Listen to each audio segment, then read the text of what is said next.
Hello and welcome to Sri Lanka 99.94 Cricket Every Day. My name is Mark Machado from the Merrily End, and I'm joined as per usual by Estelle Devon from the Papare. Sri Lanka 99.94 is your new home for Sri Lanka content. We're dropping into your podcast feed on YouTube or the 99.94 app several times every week. So please do rate, review and subscribe. We love all your comments, so please do get in touch. Thanks for joining Cricket's Conversation.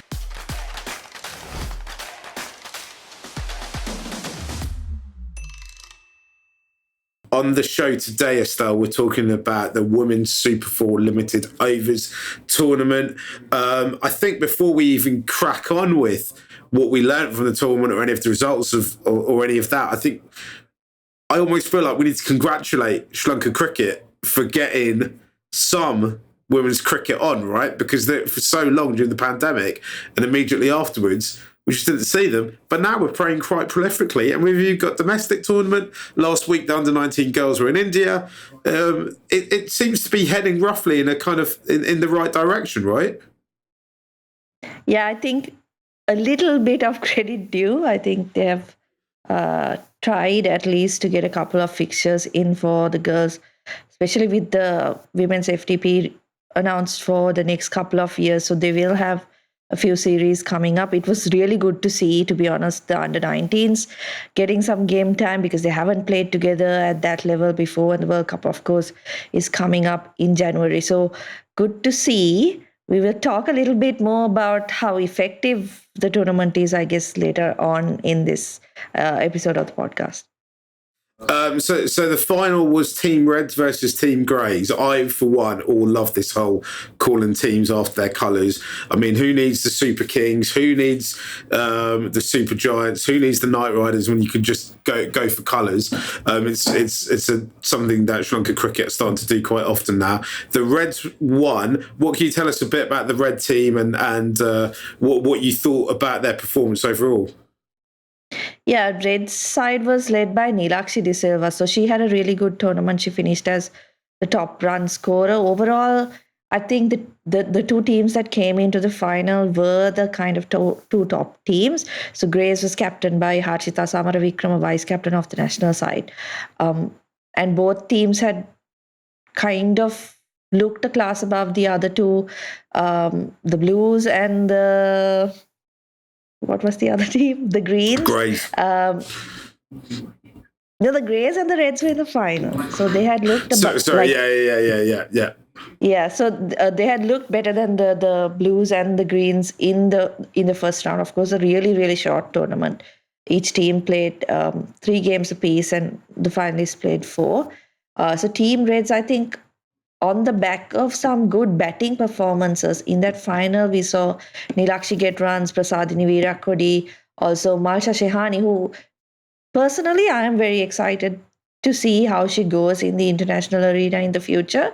She is considered more of a bowler, but seems to be someone who can, or who at least tries to score quickly, which is very, very rare in women's cricket in Sri Lanka at the moment. You don't get a lot of players who are looking to score at more than a run a ball. So she also had done well in the final and was a bit of a low-scoring encounter. They ended up winning by 53 runs, bowling out the Greys for just 97. So Greys team will be disappointed with that performance because they had a couple of good batters in that lineup, Harshita Samaravikrama, Hansima Karunaratne, Kaushini Nutyangana, all 3 who have been part of that national setup as well. But yeah, Reds look like the best team of the tournament. Building an innings seems to be a bit of an issue for various Sri Lanka women's sides, say even for some of the men's sides as well. If you've seen any of the Afghanistan ODI, or at least definitely the first Afghanistan ODI, this wasn't a particularly high-scoring tournament at all, was it? I think only 4 times we saw scores over 200, right? Yeah, 5 times over 200 and none over 250. So this is one of the biggest issues Sri Lanka have had in the international arena over the last few years, right? And it was an issue, I think, that women's cricket did see maybe a decade ago or maybe 15 years ago, but the game has certainly moved on from that point. But Sri Lanka still kind of seem to be lagging behind in that area. So I don't know. Is it the pitches that are being prepared that aren't really fit enough for limited overs cricket? Is it the batter's intent? It's very difficult to say because none of these games are televised. So you do have to be at the venue to kind of see what's going on. But my gut instinct is that a lot of the tracks are not that conducive to big runs. So players struggle, and of course you see a lot of the spinners dominating in all these domestic competitions. I think if you look at over the years, the 50 over competitions or the T20 competitions Sri Lanka cricket have organized, we haven't seen too many high scoring games, and that's one big area where Sri Lanka that affects Sri Lanka when they do go on to the international arena, because their batters don't know how to get those big totals on the board. Even when they do come across the better batting surfaces. And to be honest, this is why I am really, really worried about a franchise league, whether it's T20 or T10. We have a T10 tournament coming up next year. It really worries me because what you don't want is for players to go into competitions like that and be found out, their style of play just be found out, because you don't want to see a T10 game where teams are scoring 50, 60 runs, right? That's not what you want. You want entertaining cricket, and nowadays entertaining cricket is boundaries, sixes. You want high scoring encounters, but we don't see that in domestic cricket in Sri Lanka. So that is one of my biggest worries when it comes to franchise cricket, because that in turn will lead people to say, look, who's going to buy this? It's a product, right? In end of the day, it's a product, and it's going to lead people to say, like, who wants to watch this kind of cricket?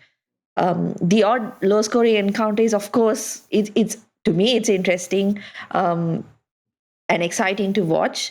But when you've got games where players are batting at, strike rates of 55, 60, thinking that top 5 run scorers list of the tournament, only Nilakshi De Silva was scoring at over 70, strike rate of 70, which is, to me, just unacceptable in this era, right? In 2022, you should be at least at 80, I assume. Yeah. I think that's kind of the benchmark. It's interesting because you brought the T10 up there, because the strike rates in the T10 are out this world, right? Yep. Yeah, and, exactly.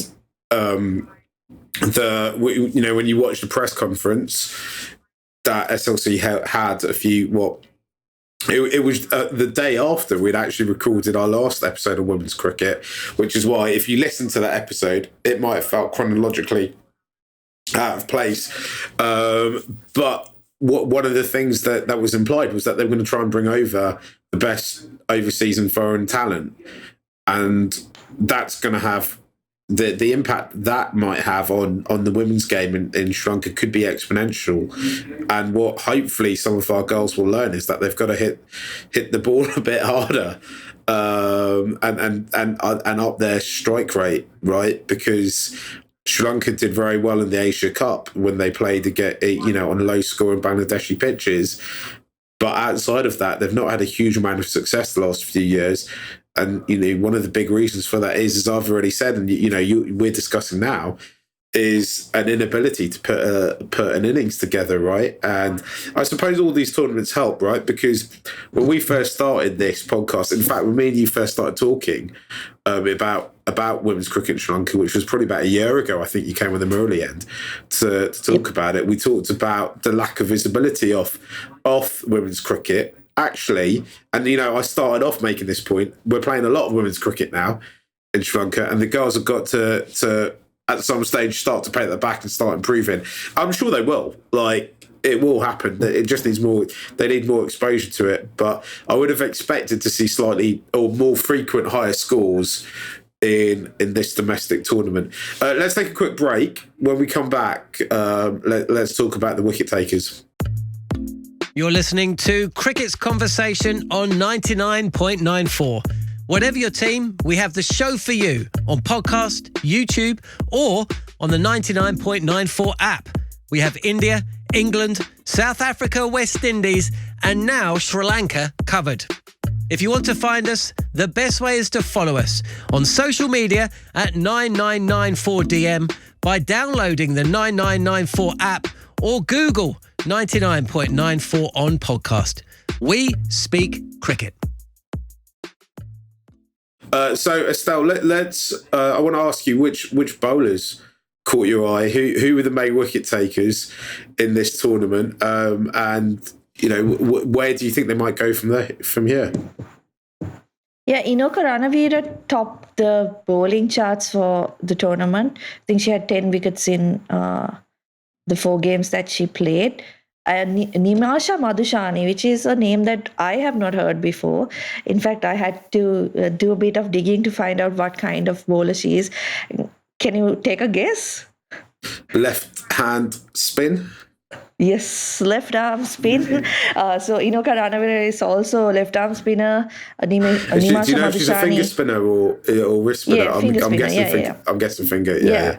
So Nimasha is pretty young. I think they're both on like opposite spectrums of their careers in terms of Inoka Ranavira has been there for the last 15 years in international cricket. She is Sri Lanka's best spinner. She's the one who kind of carries that bowling attack, that spin bowling attack for Sri Lanka.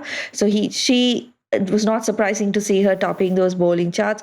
Malsha Shehani, another one who I mentioned regarding her batting before, she's also amongst the top 5. So that's also very interesting to see. She played a part in that Asia Cup campaign. Again, 4 spinners in the top 5.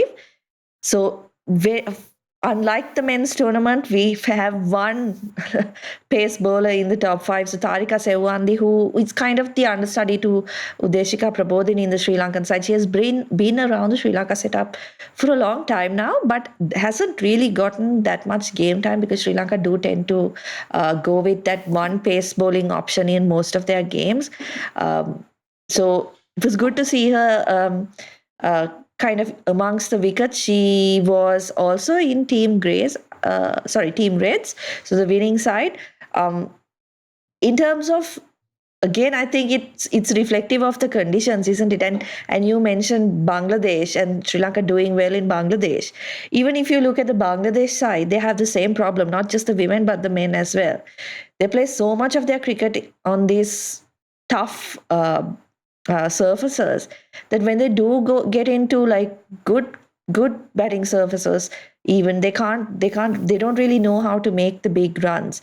So Sri Lanka, it's good to see the bowlers doing well, but I think for the sake of selling the sport, selling the game in Sri Lanka, the women's game in Sri Lanka, you've got to have a lot more runs coming from the batters and a lot faster runs coming from the batters, because otherwise people do tend to lose a lot of interest, and like I mentioned before, they just can't be competitive when they go overseas.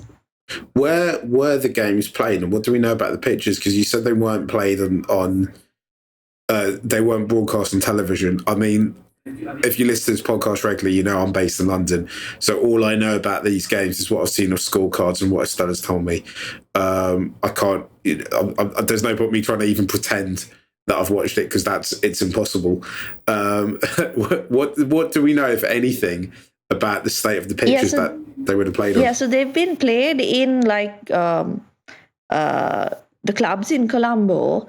So the final was played at the BRC grounds, but it's very hard to imagine that it was a good batting surface. Just looking at the scores, I could be wrong, because like you said, we weren't at the games, so there's only so much you can tell from the scorecards. But it is an issue that Sri Lanka cricket have had, or these women's competitions have had right throughout the years, where you're not getting those runs from the batters. You might have the occasional 50 or 60 coming off 60 deliveries, or the odd innings from someone like Chamariyatapattu, that is more than a runner ball. But the majority of knocks are coming at very, very slow pace. So maybe strike rates of 55, 60, 65, which just isn't good enough, because it might be getting the job done in this tournament, but it's not going to take you far in the international arena, and that's what we've seen, right? If you look, it's a no-brainer when Sri Lanka going to international cricket. It's the batters that have the batting that has been the problem. So I won't say 100% of the blame is with the batters. It could be the surfacers as well, but I do think that more intent needs to be shown by the batters, because you see people like Marsha Shihani maybe she gets only 20 runs, but it's run a ball or more than a run a ball. Shall we take another quick break? And when we come back, we'll talk about what's next for the women. If you love the language of cricket and want more, then head over to the 99.94 app and you can hear all of our podcasts and cricket commentary. We're adding new shows all the time and covering cricket series from all over the world. Be the first to hear all of our announcements by following us on social media at 9994DM. Welcome to Cricket's Conversation. Estelle, we should also mention that Chamariyatapattu was she was with the Melbourne Renegades, right? Yeah. She got picked up after they had a couple of injuries. She didn't have a particularly great time there, but I think in terms of, she might have had the time for life, but in terms of her form wasn't particularly great. But it's great to see her involved in these franchises around the world, right? And hopefully we'll get to see. I'd love to see her play in the 100 next summer. Though actually the timing should work out. I was going to say with the T10, maybe that's about the same time. But I think the women's 100 should be in August, right? Yeah. And the T10 is it June, July? June, which is interesting because it will mean they'll be competing with Major League Cricket, I think. Is hoping to be in roughly the same window. I haven't seen the exact dates. Talking about this T10, I know we've mentioned it a few times. Is there a lot of enthusiasm for T10, for the women's T10 in Sri Lanka at the moment? I mean, the Papare must be super excited, I imagine. Yeah, I think for those who followed women's cricket, I think there's a bit of excitement because of the opportunities a tournament like that can bring. I know a lot of people were calling, including you, were calling for like a women's LPL, that kind of tournament, but we've got it in the form of T10. I wouldn't say it's ideal. I wouldn't say T10 is ideal, but I do think it's maybe a step in the right direction. I think with the women's game, you have to look at it a little differently to the men's right now in terms of selling it, because that's the only way you're going to be able to sustain competitions going forward. So it's in terms of reaction here, I think overall it's a mixed reaction. You have the kind of, I won't say purists, but who are like, T10 is what is T10? It's like the Hong Kong Sixers, right? And then you have the other kind of fan base who follow the T10 leagues ongoing currently and see it as another form of cricket where you can be entertained. That I think is the main objective of the format, isn't it? It's just pure entertainment, sixes, fours, not much the bowlers can do.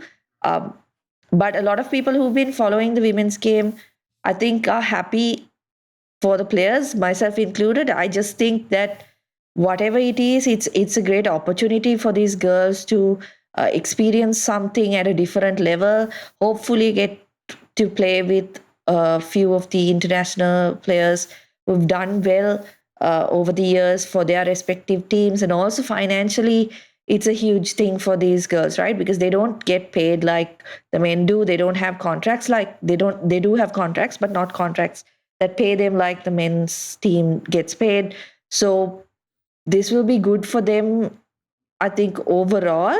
And the other thing is maybe looking at the T10, they are forced to kind of try to score faster because that's obviously a big problem, like I've said so many times before. So I think from my perspective, right, all I want is Sri Lankans. With the men, my aspirations for what I want for them is different. But with the women at the moment, I just want a consistently competitive Sri Lankan women's setup that is creating opportunities for women on the island. And I think the T10 is the first step towards that, if that makes sense. Yeah, I agree with you. It's all about opportunity right now, right? You can't. I think the idea of Test cricket is done for women's cricket in Sri Lanka. Yeah. ODI cricket and T20 cricket are going to exist with the World Cups. So T10 will be a good opportunity for these players, especially because they don't have a kind of a system where they get to play consistently, like even this tournament. Okay, my biggest criticism is, yeah, it's good that they're getting to play, but the tournament lasted 9 days. Each team played 3 games. What is your objective? Yeah. What are you trying to achieve with this tournament? Because at the end of the day, it seems like just exercise to say, okay, we concluded this tournament. But is it really achieving what you want, particularly with the pitchers, the girls? Are they getting enough time out in the middle? So something like the T10, I think, will bring, or hopefully will bring, a little more push in the right direction. Estelle, let's leave it over there. Thank you for listening to Sri Lanka 99.94, where we speak cricket every day. Please do rate, review and subscribe. We love your comments. Please leave it for us. You can download the 99.94 app if you haven't already. You can follow us on Twitter. I'm at Mark Machado and Estelle is at Estelle_Vasu1, as in the number 1. Never miss out. Join our 24/7 conversation on social media and follow us at 9994DM Cricket every day.